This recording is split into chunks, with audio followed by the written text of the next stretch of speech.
नमस्कार, स्वागत है आप सभी का। मैं हूं हिमांशु और आप देख रहे हैं हलचल इंडिया। बेबाक खबर तेज असर। आइए नजर डालते हैं आज की खबरों पर। उत्तर प्रदेश के जनपद मुजफ्फरनगर में वर्मा पार्क स्थित चौधरी चरण सिंह भवन पर जनपद जाट महासभा की बैठक का आयोजन किया गया, जिसमें समाज में फैली कुरीतियों को दूर करने जैसे दहेज प्रथा, कन्या भ्रूण हत्या, समाज में फैली नशे की प्रवृत्ति, मृत्यु भोज सहित आदि विषयों पर चर्चा की गई। इस बैठक में जनपद जाट महासभा द्वारा प्रत्येक वर्ष जाट समाज के मेधावी छात्र व छात्राओं को सम्मानित करने के लिए होने वाले कार्यक्रम पर विशेष चर्चा हुई, जिसमें सर्वसहमति से 28 सितंबर 2025 की तारीख जनपद मुजफ्फरनगर में जाट समाज के मेधावी छात्र छात्राओं के अलंकरण समारोह को आयोजित करने की तिथि पर विचार विमर्श किया गया। इसमें जनपद जाट महासभा के अध्यक्ष धर्मवीर बालियान ने बताया कि समाज के मेधावी छात्र छात्राओं के लिए अलंकरण समारोह आयोजित होगा, जिसमें उत्तर प्रदेश माध्यमिक शिक्षा परिषद हाई स्कूल के छात्रों को 80% और इंटरमीडिएट के लिए 75%, सीबीएसई बोर्ड व आईसीएसई बोर्ड के छात्र छात्राओं के लिए हाई स्कूल में 90% और इंटरमीडिएट में 85% और उससे अधिक अंक प्राप्त करने वाले छात्र छात्राओं को सम्मानित किया जाएगा। इसके अलावा अन्य प्रतियोगी परीक्षाओं में भी समाज के छात्र छात्रा द्वारा अच्छा प्रदर्शन करने वाले छात्र को सम्मानित किया जाएगा। कार्यक्रम में अध्यक्ष जनपद जाट महासभा मुजफ्फरनगर धर्मवीर बालियान, ओमकार अहलावत, जयवीर सिंह, विनीत बालियान, राकेश बालियान, राधेश्याम बालियान, सुंदरपाल सिंह, के.डी. वर्मा, यशपाल सिंह, नरेंद्र पाल सिंह सहित जनपद जाट महासभा के पदाधिकारी और संरक्षक गण मौजूद रहे। वहाँ के ब्लॉक स्तर पे ये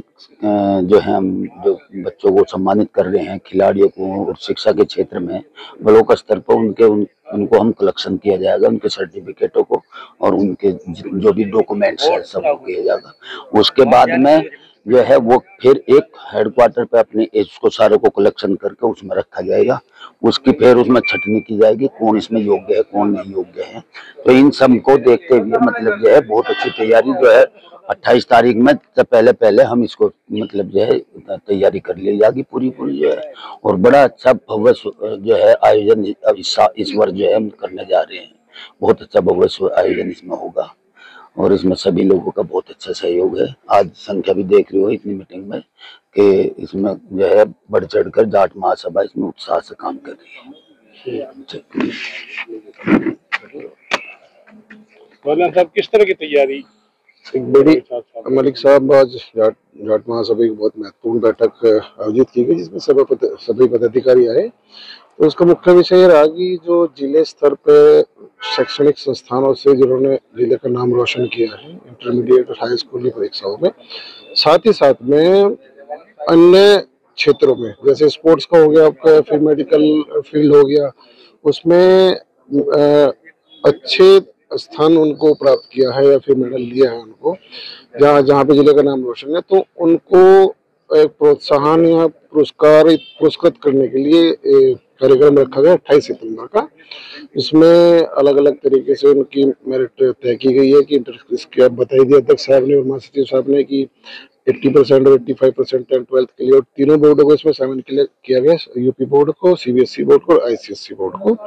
साथ ही साथ में और भी प्रोत्साहन उनको किया जाएगा ताकि युवाओं को लगे कि एक उन्हें रास्ता खुलेगा, जो मेहनत कर रहे हो अलग अलग प्रोफेशनल क्षेत्र में या फिर अपने स्टडी के क्षेत्र में, एक समाज के स्तर पे वे जो मेहनत कर रहे हैं उन्हें सम्मानित किया जा रहा है और उससे उन्हें एक मोटिवेशन मिलेगा, प्रोत्साहन मिलेगा, ताकि वे आगे चल के और अच्छे तरीके से अपने करियर को आगे बढ़ा सके। और साथ ही साथ में और भी विभिन्न मुद्दों पर चर्चा हुई कि जो फाइनेंशियली वीक स्टूडेंट्स है उनकी महत्वाकांक्षा है कि हम सिविल सर्विसेज में जाए या फिर पुलिस सर्विसेज में जाए, तो उस पर भी विचार किया गया कि भाई उन्हें विभिन्न तरीके से किस प्रकार से उनकी इच्छाओं को या महत्वाकांक्षों को पूरा किया जाए, उन्हें फाइनेंशियल सपोर्ट देकर अलग अलग तरीके से। तो इन्हीं महत्वपूर्ण मुद्दों पर चिंतन हुआ और उम्मीद है कि बहुत भव्य कार्यक्रम हो। और आज जो हमारे जनपद जाट महासभा मुजफ्फरनगर की ये मीटिंग हुई है, इसमें पिछले अपने कार्यक्रमों की समीक्षा की गई और आने वाले समय में लगभग 28 सितंबर या 21 सितंबर को एक पुरस्कार वितरण और मेधावी छात्र छात्राओं का जो अलंकरण समारोह है वो होगा, और जो अन्य क्षेत्रों में भी मेधावी प्रतिभागी हैं उन्हें भी सम्मानित किया जाएगा, जो प्रदेश स्तर पर या राष्ट्रीय स्तर पर या अंतर्राष्ट्रीय स्तर पर पदक प्राप्त करके आते हैं। और भी कई क्षेत्रों में जो हमारे नौजवान अपना MBBS है या PhD है, अन्य क्षेत्रों में जो अपना नाम रोशन करते हैं, कोई अपना उपलब्धि प्राप्त करते हैं उन्हें सम्मानित किया जाएगा। वो सारी रूपरेखा तैयार की गई। सब बच्चों को हम सम्मानित करते हैं 25 साल से, जो खिलाड़ी और अच्छे जिन्होंने अंक प्राप्त किए। जो बच्चे नहीं आ पाते, इंटर के दूर दराज कहीं एडमिशन ले लेते हैं, उनके गार्जियनों को हम वो दे देते हैं सब कागज और मोमेंटो दे देते हैं। तो किस तरह से आप इसे चलाते आ रहे हैं? लंबे समय से आप चला रहे हैं? आजीवन सदस्य बना रखे और में सहयोग करते हैं। तो बहुत लंबे टाइम से 25 साल से हमारी जाट महासभा रखा है। आज उत्तर प्रदेश में सबसे ऊपर हमारी जाट महासभा में। उसका राज क्या है जो आपने जोड़ कर रखा है समाज के लोगों को आज तक 25 साल से? इसमें यही है कि सबके सुख दुख में हम शामिल होते हैं 13वीं में, और ये कार्यक्रम जो होता है इसमें, और लड़के लड़कियों के शादी विवाह के जो में है किताबें और रजिस्टर वो भी हमारे पास हैं, उसमें भी हम पूरा सहयोग करते हैं। आज जनपद जाट महासभा की एक अति आवश्यक बैठक चौधरी चरण सिंह भवन में आहूत की गई, जिसमें समाज के सभी कार्यकारिणी के सभी लोग पदाधिकारी थे, संरक्षक महोदय थे, विशेष आमंत्रित सदस्य थे। तो चूंकि हमारा जनपद जाट महासभा का एक कार्यक्रम होता है मेधावी छात्र छात्रा अलंकरण समारोह, जो संभवतः सितंबर या अक्टूबर के महीने में आहूत किया जाता है। उसके लिए पूरी कार्यकारिणी और सभी सदस्यों ने एक मत होकर के 28 सितंबर की तारीख कार्यक्रम के लिए तय की है, और उसमें परसेंटेज भी हाई स्कूल यूपी बोर्ड की 80% रखी गई है, और inter UP board 75%, high school CBSE और आईसीएसई बोर्ड 90%, और इंटरमीडिएट सीबीएसई और आईसीएसई 85% रखा गया है। और जिसमें हमारे समाज के जो प्रशासनिक सेवा में 2024-25 के वर्ष में चयनित हुए हैं अधिकारी वर्ग पे, उनको भी, और जो स्पोर्ट कोटे में प्रदेश स्तर पर जिन्होंने नाम रोशन किया है, मेडल लेकर आए हैं, या नेशनल इंटरनेशनल लेवल पर भी चयनित होकर आए हैं, सभी को प्रोत्साहित करने के लिए बुलाया जाएगा और उन्हें मोमेंटे और प्रशस्ति पत्र देकर के सम्मानित किया जाएगा, ताकि वे हौसला अफजाई होने के बाद में अपने जाट समाज का नाम रोशन करें और आगे और बढ़ते चले जाएं। पर जाट महासभा मुजफ्फरनगर की कार्यकारिणी की बैठक बुलाई गई थी। आगामी जो हमारे कार्यक्रम है हर वर्ष की तरह, जैसा कि बच्चों को प्रोत्साहित करने के लिए, मोटिवेट करने के लिए पारितोषिक वितरण किया जाता है। तो जैसा अध्यक्ष जी ने बताया, 28 हमने सितंबर नियत की है इसमें बच्चों को पारितोषिक देने के लिए, और दूसरे भी हमारे कई मुद्दे रहे जिन मुद्दों को हमने बात की, क्योंकि हमारा मुद्दा समाज में फैली कुरीतियों को लेकर भी है। नशाखोरी है, दहेज प्रथा है या मृत्यु भोज है, उन विषयों पर भी हमने बैठ करके चर्चा की।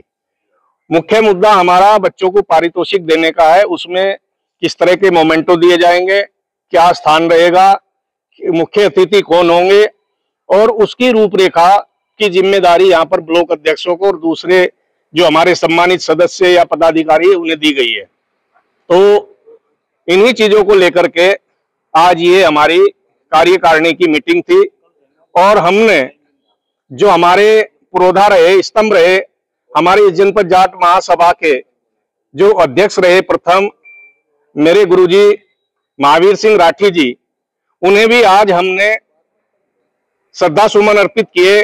और इसी के साथ पचैंडा में एक पिताजी और बेटे की मृत्यु हुई एक साथ, कल उनकी 13वीं है, उन्हें भी हमने खड़ा होकर के 1 मिनट का मौन धारण करके उन्हें भी श्रद्धा सुमन अर्पित करने का काम किया। तो आज इन्हीं मुद्दों को लेकर के ये बैठक बुलाई गई थी, और बाकी आगे जो कार्यक्रम होंगे उनकी रूपरेखा जैसे बनेगी आप लोगों को अवगत कराया जाएगा।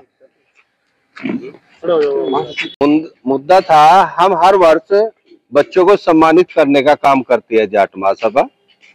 उसी पर चर्चा के लिए कार्यकारिणी की मीटिंग थी, सभी के सुझाव लिए गए और कार्यक्रम को सुंदर ढंग से कैसे किया जाए उस पर विचार विमर्श किया। तो इसमें हमने 28 सितंबर की डेट फाइनल करी है, दिन रविवार है। पंजाबी बारातगर, यूपी बोर्ड के बच्चे इंटर में 75%, हाई स्कूल में 80%, सीबीएसई और आईसीएसई बोर्ड के 85% इंटर में और 90% हाई स्कूल में। इन सभी छात्र छात्राओं को सम्मानित करने का काम जाट महासभा करेगी। उस पर विचार विमर्श के लिए ये मीटिंग थी। इसके अलावा भी बहुत सारे छात्र हैं जो दूसरी अनेकों मनवाते हैं, तो क्या उन्हें भी शामिल किया जाएगा? हाँ, उनको भी शामिल किया जाएगा। जैसे कि खेल के क्षेत्र में है या कोई डॉक्टर है, इंजीनियर है, जुडिशरी में है, अलग अलग विभाग में अगर किसी क्षेत्र में नाम रोशन किया है समाज के बच्चे में या मेडल लाया है कोई नेशनल इंटरनेशनल, तो उन सभी को भी हमने शामिल किया, उनको भी सम्मानित करने का काम करेंगे। लगभग कितने बच्चों का टारगेट, कितने बच्चों का सम्मानित? देखो, ये तो भी हम अनुमान नहीं लगा रहे। पिछले साल से साथ बढ़ जाएंगे, 150 से 200 बच्चों का अनुमान रहता है हमारा हर साल। इसी के आसपास हम सम्मानित करते हैं। लेकिन अगर बच्चे बढ़ेंगे भी, उसके लिए भी व्यवस्था है। इसीलिए 30 अगस्त तक का हमने सब जगह से डाटा कलेक्ट करने का रखा है और उसके कलेक्शन सेंटर भी बनाए हैं। जैसे शाहपुर में है, मोरना में है, जानचट में है। जो हमारे पदाधिकारी है, वहां के ब्लॉक अध्यक्ष है, उनकी सबकी जिम्मेदारी लगी है। में कलेक्शन करेंगे और कोई डायरेक्ट भी देना चाहेगा ओमकार जी के आवास पे या मेरे आवास पे भी दे सकता है, व्हाट्सएप से भेज सकता है। और उसके लिए हम एक फॉर्मेट भी जारी कर रहे हैं जिसमें एक बच्चे का फोटो, बच्चे का नाम, पिता का नाम, गांव, कस्बा, शहर जो भी होगा और प्लस किस स्कूल से उसने अपनी डिग्री ली है या हाई स्कूल की है, इंटर की है, वो सारी डिटेल उसमें वो डाल कर देगा। उस आधार पे हम लिस्ट बनाएंगे। ये बच्चे मुजफ्फरनगर के होंगे या उत्तर प्रदेश के कहीं? हमारा संगठन जनपद का संगठन है और बच्चे भी जनपद के ही रहेंगे। अच्छा, क्या उद्देश्य रहता है इस तरह के कार्यक्रम करने? उद्देश्य तो यही रहता है कि बच्चे का एक तो साथ बढ़ेगा। ऐसे चीजों से जब अच्छे काम के लिए सम्मानित किया जा तो कहीं ना कहीं उसके अंदर भी दिल में ये जगह बनती है कि देखो आज मुझे इतने बड़े समाज के मंच पे सम्मानित किया जा रहा, तो वो आगे और मेहनत करे, समाज का नाम और रोशन करे। यही हमारा मकसद रहता है। और समाज में बच्चा जो है उसका अगर बड़ों के बीच में आकर कुछ सुनने को, सीखने को मिलता है, वो एक अच्छा ही मिलता है, जिससे वो एक अच्छी राह पे चलता है और आगे बढ़ता है। बच्चे ऐसे होते हैं 10-12 के बाद भी अपना वो नहीं लेने पाते कि निर्णय के क्या करे, कौन सा कोर्स करे, उसके लिए प्रेरित कैसे करें? उसके लिए भी हमारे पास बहुत से संस्थानों से बीच में गेस्ट के रूप में वरिष्ठ अतिथि, मुख्य अतिथि के रूप में आते हैं और मैं अपने सुझाव देते हैं। जैसे डॉक्टर राम मोहन जी हैं, मैं उनको हर साल बुलाते हैं और मैं एक यूनिवर्सिटी चला रहे पूरी, बहुत सारे बच्चे उनसे शिक्षा लेते हैं। तो ऐसे हम शिक्षा गुरु को भी बुलाते हैं अपने बीच में, जो बच्चों को अपने अनुभव साझा करते हैं और उनसे बहुत कुछ बच्चों को सीखने को मिलता है, जिससे में एक अच्छे मार्ग पर चलते हैं।